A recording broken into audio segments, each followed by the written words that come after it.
In this purpose, I know that I shall be upheld by the affection and loyalty of the peoples whose sovereign I have been called upon to be.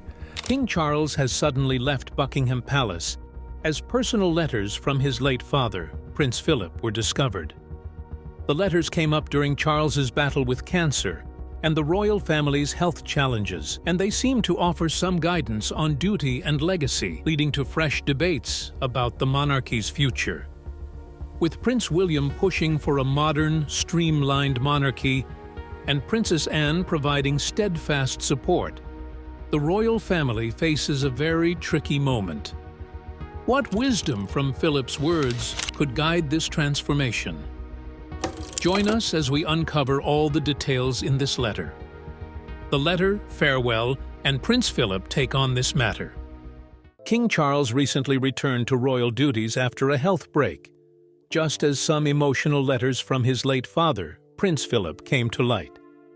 These letters gave us a rare peek into their relationship and showed just how complicated life in the royal family can be. The timing couldn't be more interesting. With Charles's recent cancer diagnosis, everyone's wondering how he'll juggle his royal responsibilities with his health needs. Stunning news from Buckingham Palace. King Charles has cancer. The palace made the announcement today and says the cancer was discovered during diagnostic tests done after his procedure for an enlarged prostate. Many royal watchers think this might shake things up at Buckingham Palace and maybe even change how the monarchy works. Those letters from Prince Philip, there's something else. Each one shows the special bond between father and son, filled with advice about duty, family, and leaving a legacy. They're especially moving when Philip writes about Charles's marriage to Diana. But here's the thing about Philip. He wasn't just the Queen's husband. Coming from Greek and Danish royal roots, he brought his own style to nearly 70 years of royal service.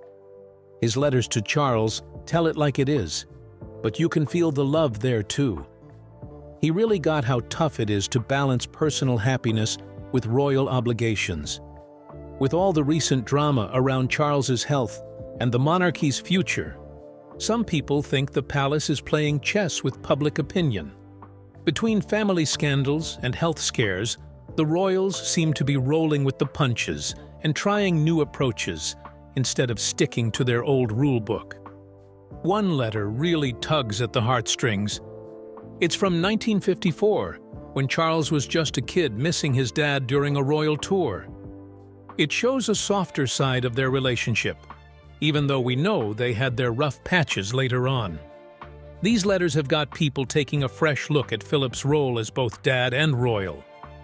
As for Charles's health, the bomb dropped on February 5, 2024, when Buckingham Palace announced he had cancer. They found it while treating him for an enlarged prostate, though they made it clear it wasn't prostate cancer. The Prime Minister, Rishi Sunak, tried to calm everyone down by saying they caught it early.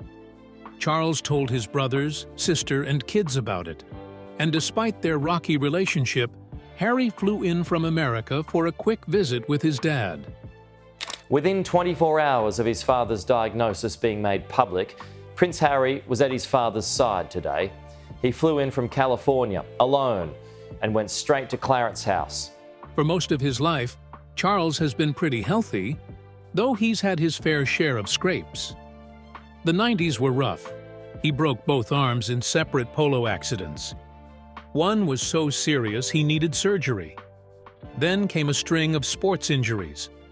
A torn knee in 1992, broken rib in 1998, and a busted shoulder in 2001, mostly from his adrenaline-fueled polo days. He also dealt with some routine stuff, like hernia surgery in 2003, and getting a harmless growth removed from his face in 2008. When COVID hit, he caught it twice, but dodged any serious symptoms. But let's be real, his health wasn't what kept the tabloids busy. The real soap opera was his relationship with Camilla Parker Bowles during his marriage to Princess Diana. When that bombshell dropped in the 90s, it was like a media tsunami. Even after Charles and Diana separated in 1992, they kept up appearances, doing their royal duties solo until finalizing their divorce in 1996. Things escalated in 1994 when Charles spilled the tea about Camilla in an interview with Jonathan Dimbleby. Diana's response: pure class with a side of sass. The same night, she showed up at a London gallery rocking what became known as the revenge dress, a jaw-dropping black number that stole every headline. Then there's the whole Black Spider Memos saga. These letters, nicknamed for Charles's crawly handwriting, showed him playing backseat driver to government officials on everything from organic farming to climate change. While some folks saw him as a passionate advocate, others thought he was stepping way out of his lane. Speaking of stepping out of bounds, his environmental crusade really stirred the pot. In these letters, he went to bat against GMOs, climate change deniers, and government policies he didn't like. He even took on Tony Blair in 2005, pushing back against EU rules about alternative medicine. When these letters went public in 2015, after a reporter fought tooth and nail to get them, it sparked a heated debate about whether a future king should be playing political hardball. But wait, things got more interesting.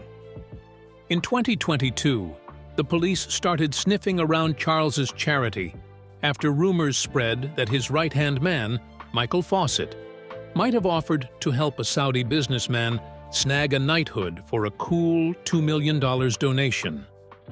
The Sunday Times broke the story when Fawcett stepped down as CEO amid the scandal. And here's the kicker. Back in 2013, Charles accepted $1.2 million from Osama bin Laden's half-brothers after hosting them at his pad. His advisors waved red flags, but he wouldn't budge.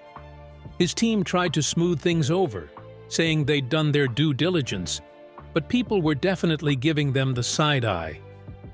To cap it all off, his guest editing gig at The Voice, a newspaper celebrating Black British culture, backfired big time. What was meant to be a nice gesture for their 40th anniversary turned into a PR nightmare, with readers calling for the monarchy to own up to its role in slavery. Charles can't seem to catch a break when it comes to controversy. In a Time interview, he came across as pretty old school when he fretted about losing traditional institutions. And don't get scientists started on his love for homeopathy. They say it's just not backed by real science. People are always wondering how much power he really has behind palace doors, especially after those Black Spider Memos came to light. Public opinion? It's kind of a mixed bag. While some people are big fans of his charity work and environmental crusading, others just can't look past the family drama and scandals, particularly the recent tension with Harry that's been plastered all over the news.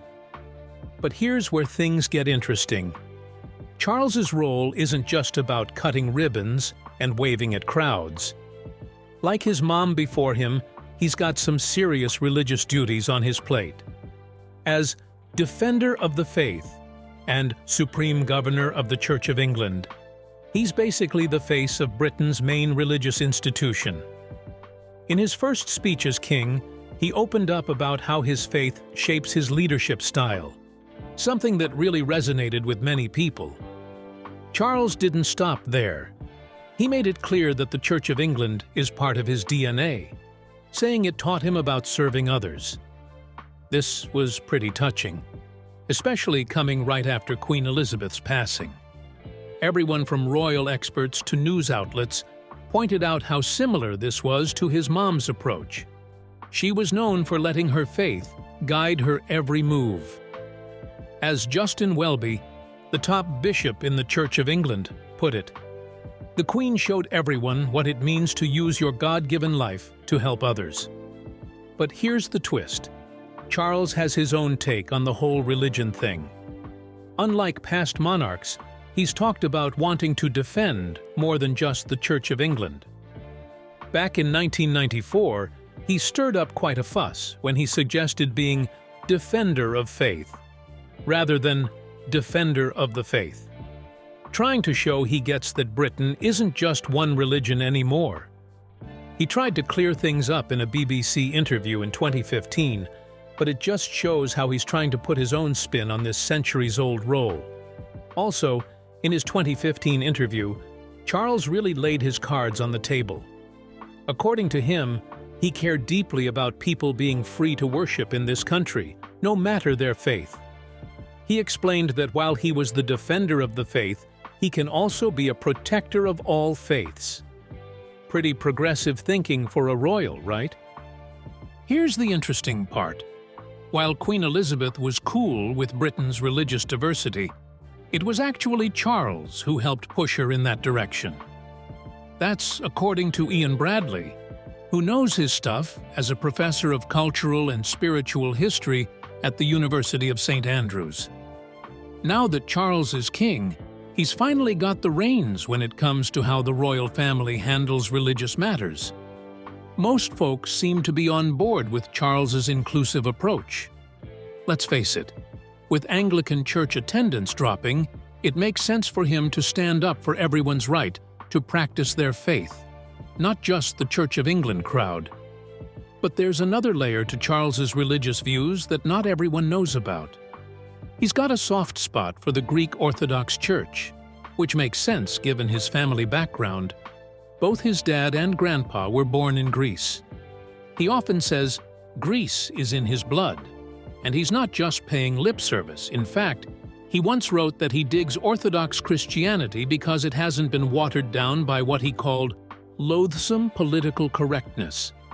With all these controversies piling up and Charles's health issues making headlines, more people are wondering if it might be time for him to pass the torch to his son. Looking back, those letters from his dad, Philip, seem almost prophetic. After all, who knows a son better than his father?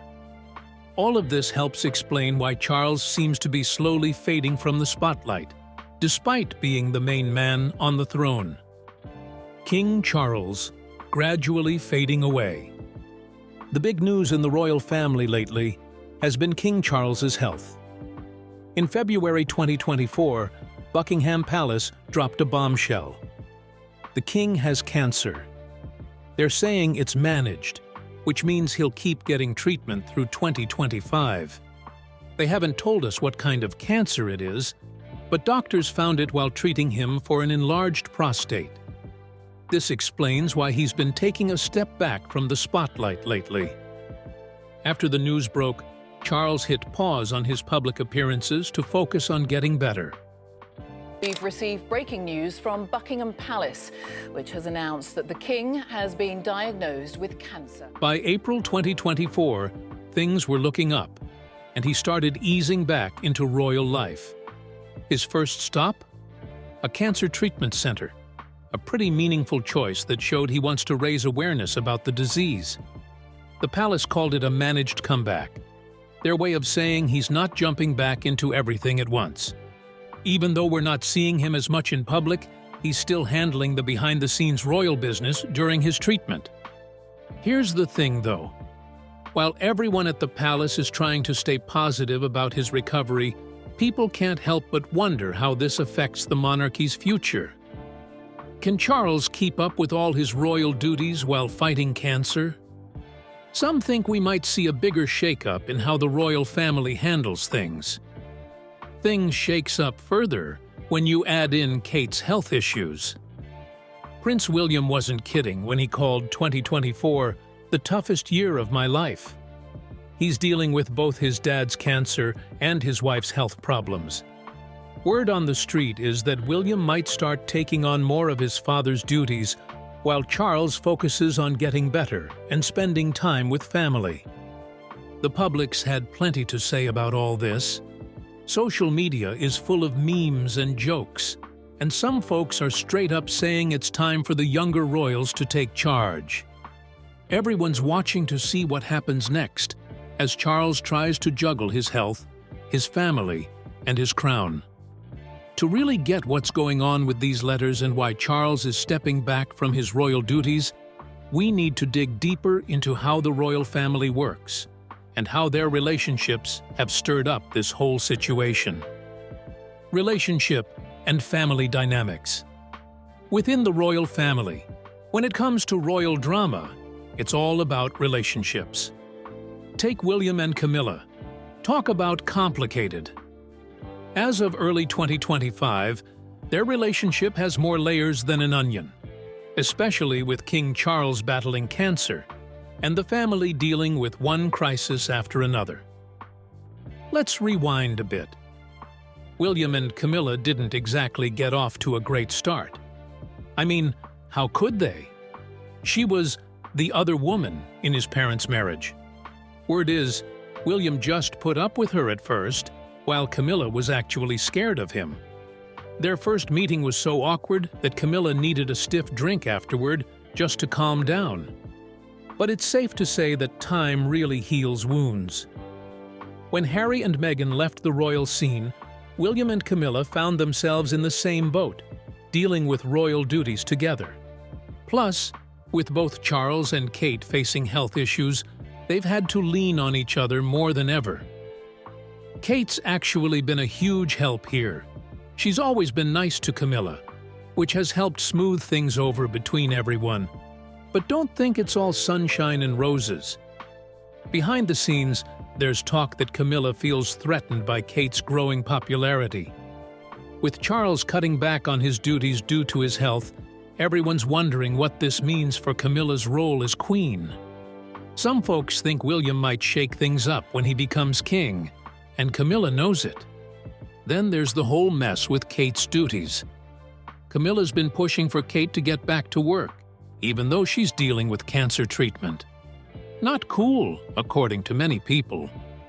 William's clearly not happy about it either. He called this past year brutal and wants Kate to take all the time she needs to get better. Things further escalate when you look at Charles and Camilla's marriage. Since Charles got his cancer diagnosis in early 2024, things have been pretty tense. They're not as lovey-dovey in public anymore, and some say Charles has been turning to other family members for support instead of Camilla.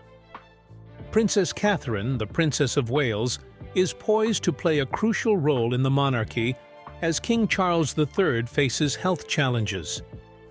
Following her recovery from cancer, she is seen as a vital figure capable of revitalizing the royal family's image amid ongoing scrutiny and past scandals. With Charles's health issues, there is an increasing expectation for Catherine to become the face of the monarchy. Sources indicate that she is viewed as stronger than ever and a potential savior for the royal family's reputation, especially after a series of scandals involving other family members, including Prince Andrew and the fallout from Prince Harry and Meghan Markle's departure from royal duties. But that's not all. Catherine's return to public duties is anticipated to be significant. She has been described as the shiniest jewel in the Windsor's crown, with her engagements in 2024 receiving widespread acclaim. Her ability to connect with the public through social media and her approachable demeanor positions her as a central figure in modernizing the monarchy. Reports suggest that King Charles may grant Catherine unprecedented powers, such as the ability to issue royal warrants, an honor not bestowed upon any Princess of Wales since Queen Mary. This would allow her to recognize British brands and industries, further solidifying her influence within the royal family and enhancing her role as a modern monarch. Now, Catherine's pushing for the royals to be more down-to-earth, especially when it comes to spending. She's basically saying, hey, let's read the room during these tough economic times. Everyone's watching. To see how she'll juggle her new responsibilities while dealing with her health issues. Let's face it, how she handles this juggling act could make or break the monarchy's future, especially as she and William step more into the spotlight. Meanwhile, Princess Eugenie's been quietly making moves in the royal scene. With Charles under the weather and William taking on more responsibilities, she and her sister Beatrice have been picking up some of the slack, especially in the Middle East. They're becoming the go-to royals for events where the senior members can't show up. But here's where it gets interesting. Eugenie's walking a tightrope between staying buddies with Harry and Meghan while keeping peace with the rest of the family. Not many royals are still talking to the Sussexes, which puts her in a pretty awkward spot. With Charles taking it easy for health reasons, there's pressure on Eugenie and Beatrice to step up their game. Word on the street is they're happy to help William and Catherine handle the extra workload, but they're not looking to become full-time royals. Eugenie's still keeping her day job as a director at an art gallery in London. Plus, she's big on charity work, especially anything eco-friendly. People seem to dig her modern approach to being royal. You know, balancing regular life with family duties. And with all the drama going on, her ability to play peacemaker might come in really handy. And then there's Camilla, trying to up her queen game while Charles takes a breather. But here's the catch. William had to pump the brakes on his royal duties to be there for Kate during her chemo treatments. That's put Camilla and Charles in a tight spot, trying to keep everything running smoothly. Sure, William and Camilla might be playing nice these days, but don't get it twisted. He still keeps his distance. Some people think he might shake up her role once he's wearing the crown. With Charles still in treatment in 2025, it's anybody's guess what's next for the royal family. Between everyone's health issues, the public watching their every move, and trying to keep traditions alive, this chapter of royal history is definitely going to be one for the books. The future dynamic that Williams has planned out for the royal family. Before we jump into William's plans for the future, let's take a step back and look at Prince Philip's letters again. These aren't just any old notes. They're packed with wisdom about duty and legacy that could really help Charles navigate his role as king, especially now that he's dealing with health issues. Philip's advice about staying strong and serving others might be just what Charles needs to find his footing in these shaky times. Speaking of tough times, the royal family's going through some major changes. William's been a real trooper, stepping up to help both his dad and his wife Kate during their cancer treatments. While most people feel for Charles and Kate, there's still plenty of grumbling about how much the royals cost, and whether we even need them anymore. But here's where it gets interesting. William's got some big ideas up his sleeve. He's pushing for what he calls a smaller R monarchy. Basically, a royal family that's more down-to-earth and less flashy. He wants to cut the fat out of royal spending and make sure everyone knows where the money's going. Talk about a fresh take. William's not just talking the talk. He's planning to shake things up by bringing in younger royals like Zara and Mike Tyndall to help out. The public's split on this one. Some folks love that he's trying to modernize things, while others wish he'd move faster. When you look at Charles and William side by side, it's like comparing apples and oranges. Charles is more old school, sticking to tradition since he became king. His coronation in May 2023 tried to mix old and new, but some people thought it was too little, too late. The numbers tell an interesting story. About 63% of Brits still liked Charles as of September 2024, but his popularity's been like a yo-yo. Then there's William, coming in with a whole new game plan. Unlike his dad, he's not afraid to rock the boat. His focus on being more open and environmentally conscious is hitting home with younger folks who usually couldn't care less about the monarchy. Princess Anne deserves a shout-out here. She's been crushing it lately, picking up the slack while everyone else deals with their health issues. The media can't stop singing her praises. And honestly, She's showing the younger royals how it's done. Now, about those letters from Philip, there might be more to them than we think. Maybe they encourage Charles to try something bold, like moving out of Buckingham Palace. That would definitely send a message about being more approachable. Or maybe Philip was just looking out for his son's mental health, knowing how tough wearing the crown can be. Either way, these letters could be the start of something bigger. We'll just have to wait and see what changes they inspire. As they say, the proof will be in the pudding. What do you think about Prince William's vision of a modern royal family? How do you see the royals balancing tradition with the need to adapt in the years ahead? Remember to like, share, and subscribe for more. Also, click on the following video shown on your screen. You will enjoy it.